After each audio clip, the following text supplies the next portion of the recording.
मेरे भाई, मैं अपनी रोजी पे इस समय, ये हमारा रोजगार है, हमारा पैशन भी है, हमारा रोजगार भी है शिक्षा देना, ठीक है।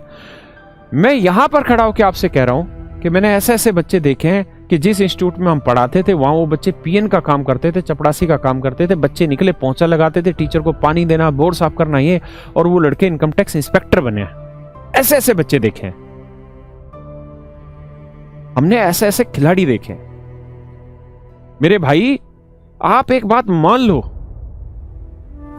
अगर ईमानदारी के रास्ते पे चलोगे तो यहां नहीं तो भगवान यहां पहुंचाएगा, यहां नहीं तो यहां पहुंचाएगा, यहां नहीं तो यहां पहुंचाएगा। आपकी मेहनत कभी बेकार नहीं जानी। मेरे प्यारे बच्चों, जब मैं अपना टीचिंग का दौर कर रहा था और मैं मतलब अपनी ग्रेजुएशन कंप्लीट कर रहा था, तो उस समय आप जानते हैं दिल्ली गवर्नमेंट में वैकेंसी बड़ी कम ही निकलती थी सब्जेक्ट की, तो मतलब बहुत कम ही चांसेस होते थे सिलेक्शन के। तो एक दो जगह ऐसा हुआ मेरे साथ भी कि मेरा इंटरव्यू अच्छा नहीं हुआ और मेरा सिलेक्शन ही नहीं हो पाता था इंटरव्यू की वजह से। मैं बड़ा उस चीज से निराश होता रहता था। एक दिन ऐसे ही मैं बैठा बैठा, मतलब मेरे मन में कुछ आया कि यार ये तो गलत हो रहा है और एक भी इंटरव्यू क्रैक नहीं हो रहा, टेस्ट क्लियर कर ले रहे हैं, इंटरव्यू क्रैक नहीं हो रहा। मेरे फादर साहब से मैंने बात करी तो कह रहे कि कोई दिक्कत नहीं, आप जो मेहनत करते जा रहे हो ना, इसको करते रहो, इसका फल कहीं ना कहीं दे देगा भगवान। और भगवान ने सुनी।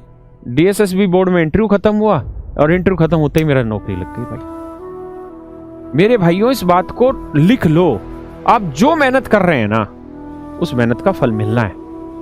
कोई माई का लाल नहीं रोक सकता उस मेहनत को। और अगर आप गलत तरीके से चले गए, आप सूली पे लटकाए जाने हैं, लेकिन वो दिन नहीं पता कौन सा होगा। गलत काम का मतलब नौकरी लग के अगर हराम का खा रहे हैं तो भी आपको एक ना एक दिन सूली पे लटकना होगा। मेरे भाई, आप जीवन में ये गलतियां कभी मत करो। हाथ जोड़ के मेरी रिक्वेस्ट है, जीवन में झूठ नहीं बोलना, ठीक है। एक तो झूठ होता है हंसी मजाक का, वो अलग बात है, लेकिन सीरियस किसी का नुकसान करने के लिए झूठ नहीं बोलना, गलत काम नहीं करना किसी भी हालत में। नौकरी इच्छा ही धारण कर लो कि नौकरी मैं इसलिए ले रहा हूं क्योंकि सरकार मुझे जो पैसा देगी मैं उसमें खुश रह के और जितना भलाई का काम कर सकता हूं लोगों का, उतना भलाई का काम करूंगा।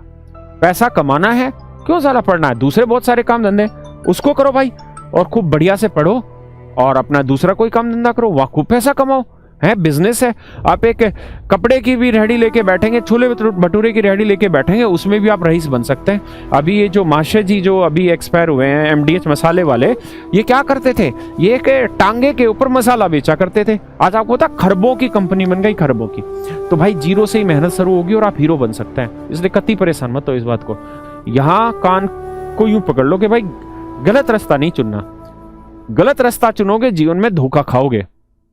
100% झटके आने जीवन में, और वो झटके ऐसे होंगे कि भाई बिल्कुल झकझोर देंगे, आप संभाल ही नहीं पाएंगे अपने आप को। हाँ है ना। तो कसम खाओ सारे भाई कि आज के बाद कोई गलत काम ना करें। कहीं नौकरी लगने के बाद कोई रिश्वतबाजी का या कोई झूठा सच्चा काम करें। भाई ईमानदारी से जियो, उसी में मस्त रहोगे, उसी में खुश रहोगे, वही तुम्हारे काम आनी है और सच मायने में वही तुम्हारी असली हैसियत बनाएगा। और क्यों परेशान होते हो भाई, हम है ना तुम्हारे साथ। मेहनत कराएंगे ना, तुम सबका सिलेक्शन कराएंगे। कैसे नहीं होगा तुम्हारा सिलेक्शन, बस मेहनत करते रहो। All time